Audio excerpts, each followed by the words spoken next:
And let's follow up a little bit. You said you did do some playing by ear with the radio type stuff. Yeah, that's yes, I have been doing some of that. It's so good for me. I'm not very good at it. Yeah. I'm terrible at it, to be honest. But it's thrilling because I can see um how I can get better and how it like it feels like it's good for me, if that makes Yes. Yeah. sense. That's good. That's It, good. it's something I want to develop and want to be able to do. So, how did So you do with trying to figure out what key you were in? I think that's the hardest part for me is Yeah. kind of establishing and what I yeah. So and every once in a while, I think some of the songs it'll just work, and I don't know if it's because I'm lucky and I land on it quickly and it sounds right. Yeah. And some of them, I'll think I'll have it, and then all of a sudden everything is off, but it doesn't seem like the song changed.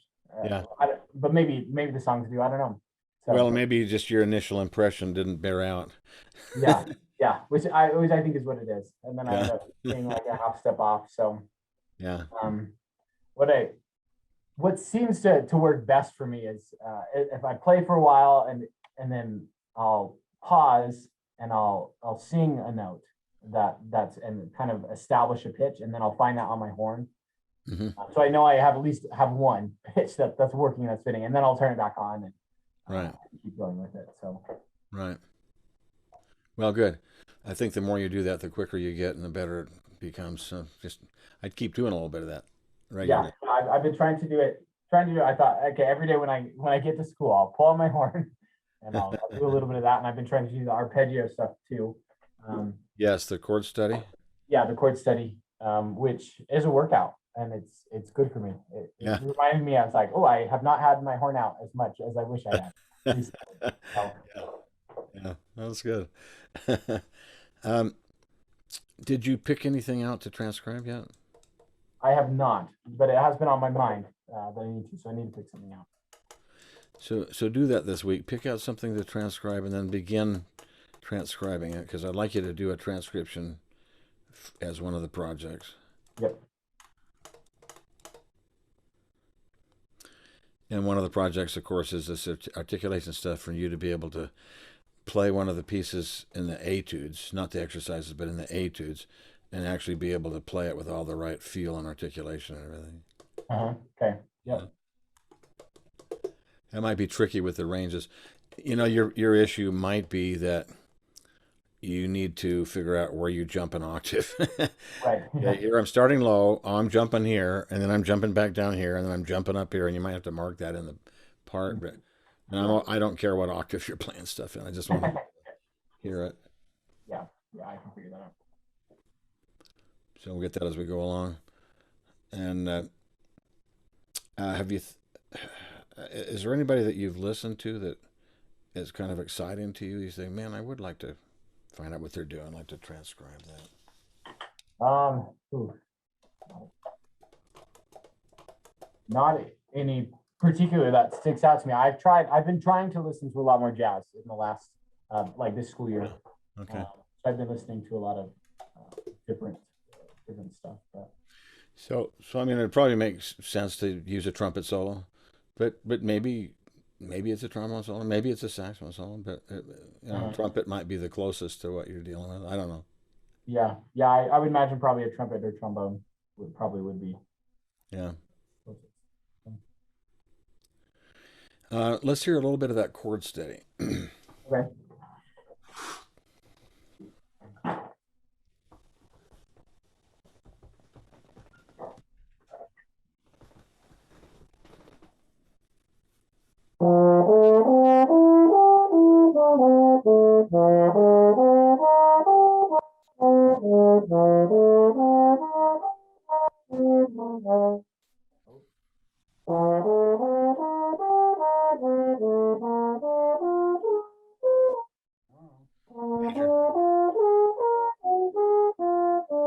You need a major seven. You're kind of playing a lowered seventh right there.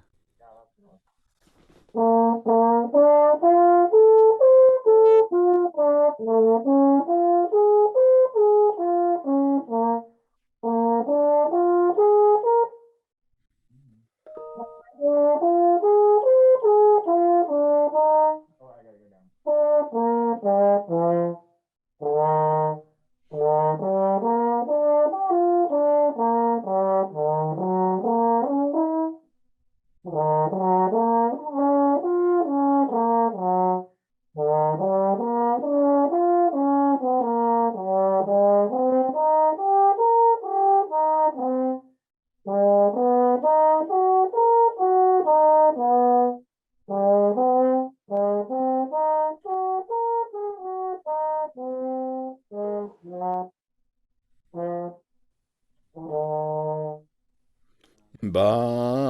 note down to the third.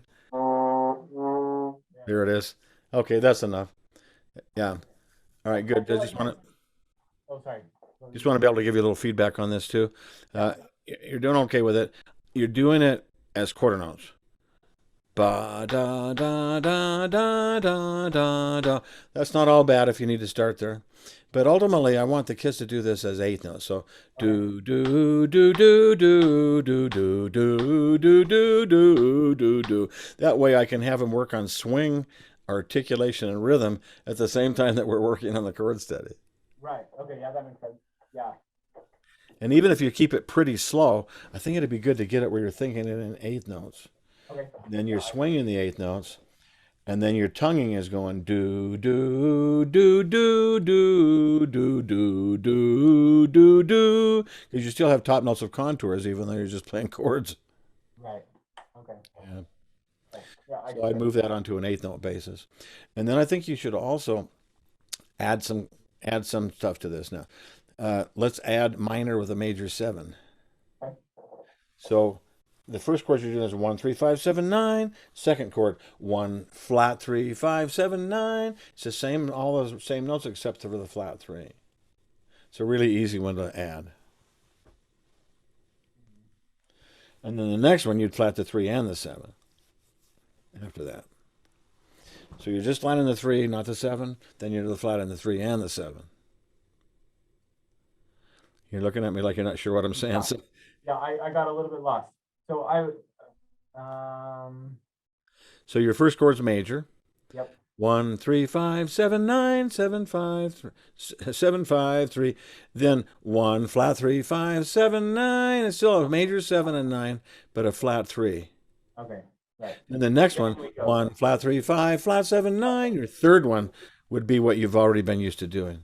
And then go to the dominant Yeah, after that. Okay. Yeah, that makes sense. just try that one set of it. Yeah.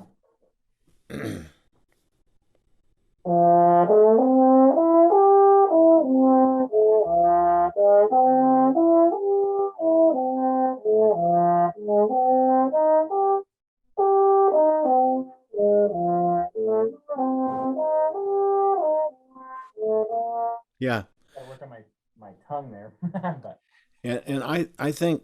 I mean, for you, I wouldn't maybe with the younger kids. I would just add one at a time like this. I think we should add another one too. okay. After the minor and before the dominant, let's put in half diminished. Okay. So the formula for half diminished: 1 flat 3 flat 5 flat 7 flat 9. So 1 flat 3 flat 5 flat 7. Yeah. So you just did the minor 1 flat 3 5 flat 7. Now we're going 1 flat 3 flat 5 flat 7. We're flat in the 5 also, and that becomes half diminished. And the not we'll put it as a flat 9 for now. 1 flat 3 flat 5 flat 7 flat 9. Now the reason I'm doing that, one of the reasons I'm doing that is so that I can give you the next little trick, because Okay. I think this is the most difficult chord to learn. But I want to give you a little trick that'll make it way easier. Okay. Let's do it on F sharp first.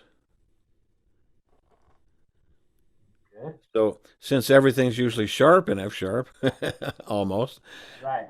and when you flat everything, it just means everything's natural, right? Yeah, that's true. Okay. So F sharp, A, C, E, G. The only thing sharp is F sharp. Yeah. Just play that. F sharp A C. So you want me to transpose it or just play it? With my... I just play your F sharp. So you need an E natural and then a G natural. Oh yeah. Okay.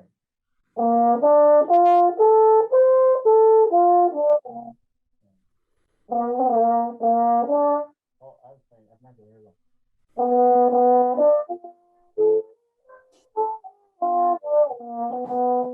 Yeah. F sharp. Yeah, this is a little bit weird at first. Yeah, it is. But okay. But what I want you to see, what does the upper note spell? So you got an F sharp on the bottom, but then you got A, C, E, G. Yeah. A, C, E, G. What is that? It's just a minor A. It's an A minor. A minor. Yeah. So one way you could write this would be A minor slash over F sharp in the bass. Yeah. Do Okay. you see what I mean? Yep, absolutely. And it should be easy to visualize in that particular key. Yeah. Just Can you do it one more time now with that consciousness? Just play it one more time.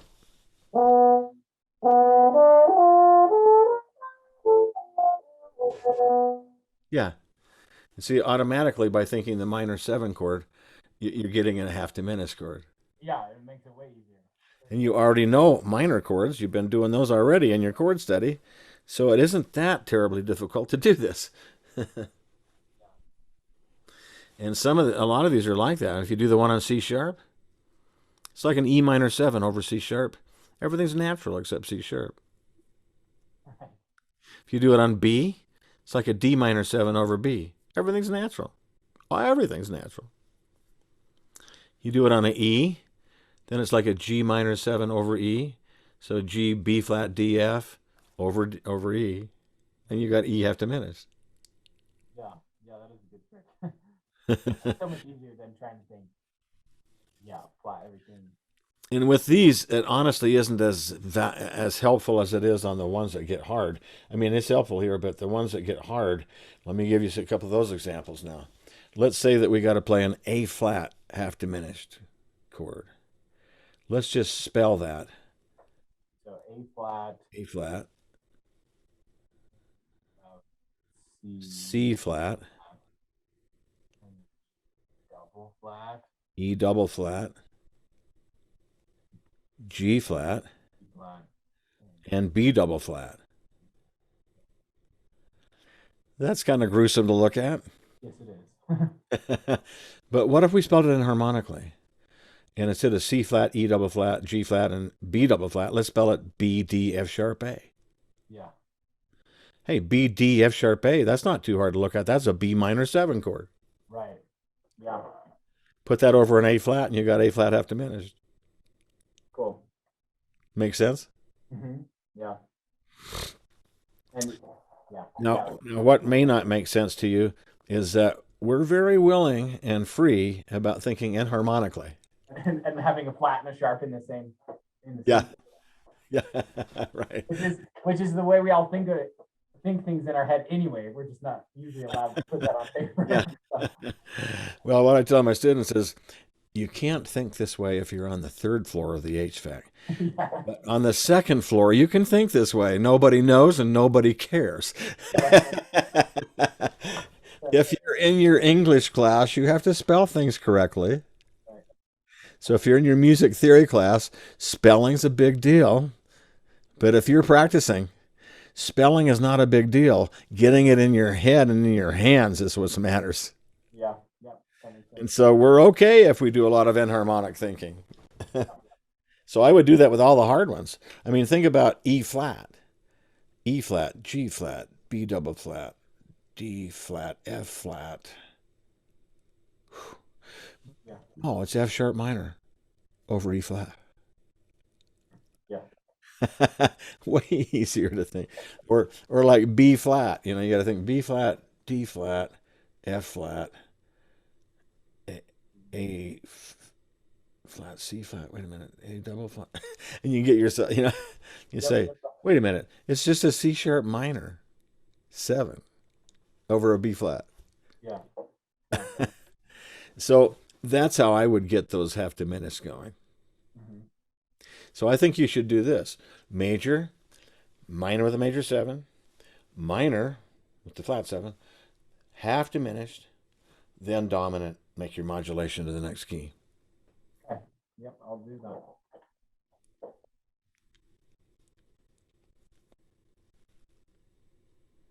Yeah, I think often one of my biggest challenges with the course study is figuring out where to breathe effectively. Yeah. I just got to get familiar with it and get used to kind of the rhythm and the feel of it. And I'll Yeah. figure that out in there, but. Yeah. Lost my train of thought. By the way, now if you're sight reading the chords in the fake book, you can catch more of the chords. Right.